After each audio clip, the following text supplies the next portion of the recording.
E aí, pessoal, hoje a gente está aqui para um vídeo rapidinho sobre imposto de renda. 10 erros que você tem que tomar cuidado para não cometer na hora de preencher a sua declaração de imposto de renda. Sem enrolação, vem aqui comigo para a tela.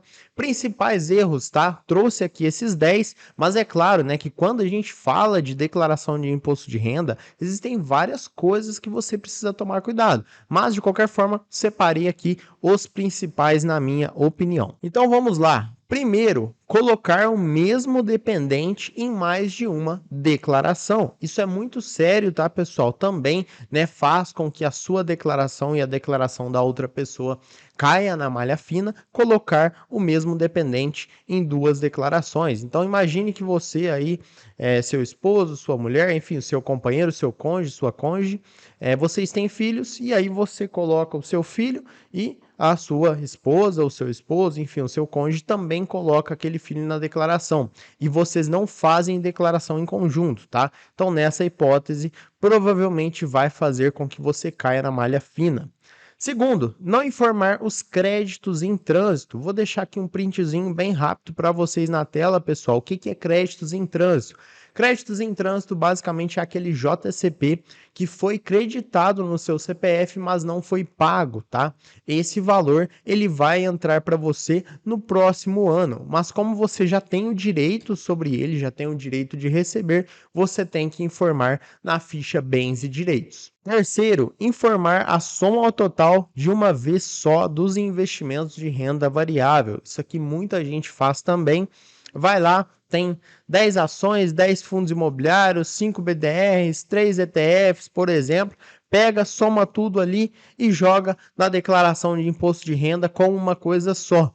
Não pode, tá? Tem que informar ativo por ativo, cada ação, cada fundo, afinal, né, cada ativo tem o seu CPF, tem o seu ticker, né? Então você tem que informar separadamente. E pode parecer besteira, tá, pessoal? Mas acontece muito. E acredite, ter problemas com a receita, cair na malha fina, muitas vezes é um incômodo chato, tá? Porque por mais que seja redundante, mas é muito chato mesmo, você tem que ficar entrando em contato com a receita, às vezes você demora a ter uma resposta, então evite esse tipo de problema. Quarto, informar os ativos pelo valor de mercado. Muita gente acha que você tem que informar a quantidade de ativos pela cotação, com base na cotação. Na verdade, não, tá? Você tem que informar pelo valor de custo. E eu estou dando o exemplo de cotação, né, aí falando da renda variável, mas casas, carros, motos, veículos de modo geral, bens de modo geral também funcionam assim.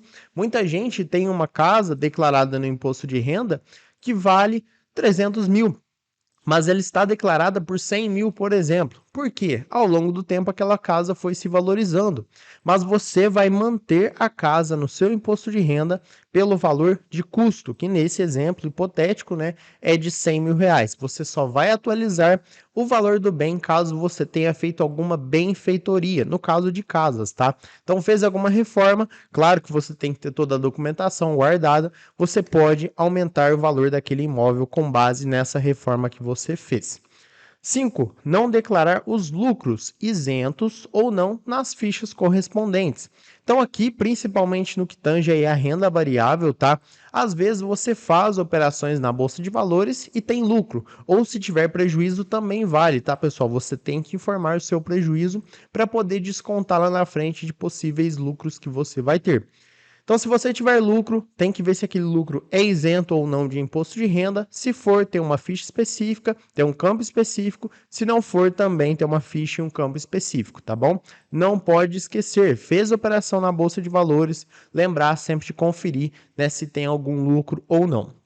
6. Não informar os aluguéis pagos ou recebidos. Você mora de aluguel? Comenta aqui para mim também. Pessoal, é muito comum, né? Isso é errado, tá? Eu quero alertar que isso é muito errado, dá problema, mas é muito comum quando você vai alugar um imóvel, né, de modo geral, seja ele comercial ou não, principalmente para a pessoa física, a pessoa vai te perguntar assim: ah, você vai declarar esse imóvel no imposto de renda? Porque se você não declara que pagou, a pessoa geralmente não declara que recebeu. E aí ela acaba burlando a legislação, lembrando que isso é errado, tá? Não pode fazer isso. mas muita gente faz, né? Então, tô aqui para alertar você, sempre que você pagar aluguel, declarar corretamente, sempre que você receber, também declarar corretamente para evitar problemas. 7. Não incluir todas as informações dos dependentes. Tem gente que vai lá, coloca o dependente, lancei ali meu filho, mas meu filho às vezes tem algum bem no nome, tem alguma renda no nome, recebe aluguel no nome dele, tem alguma dívida no nome e por aí vai. Então você tem que informar todas as informações referentes àquele dependente. 8. Confundir PGBL com VGBL. Aqui, pessoal, né, nós estamos falando aí de previdência complementar, tá? Lembrando que a PGBL é um tipo de previdência que você pode deduzir até 12% da sua base de cálculo, tá? E a VGBL não. Então muita gente confunde, né? Declara aonde deveria ser a PGBL, declara a VGBL e o inverso também. Então tomar cuidado com isso. 9. Declarar despesas sem comprovação, principalmente despesas médicas, né? Porque as despesas médicas, caso você não saiba, não tem limite de dedução. Então você pode colocar, teoricamente, quantas você quiser. Mas é importante lembrar, você precisa ter comprovação, precisa ter algum documento que comprove de fato aquela despesa, né? E todas as despesas de modo geral, tá, pessoal? Despesa com instrução também tem que ter aquela comprovação. E último, mas não menos importante, escolher a opção pela tributação menos vantajosa. Quando você vai entregar a sua declaração de imposto de renda, na parte inferior, na parte esquerda também, esquerdo inferior, tem lá opção pela tributação. E você pode, isso é facultativo, tá?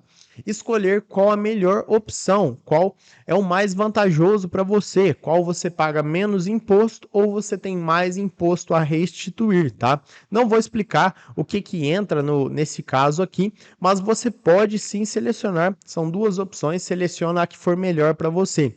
E por mais que pareça besteira, mas se você não se atentar a isso, você vai acabar pagando mais imposto ou recebendo menos imposto que você tem a restituir. E se você quiser aprender tudo sobre imposto de renda, quero te apresentar o nosso curso IRPF 2023 do básico ao avançado. Aqui eu estou no site da Hotmart, que é onde já tem o nosso curso.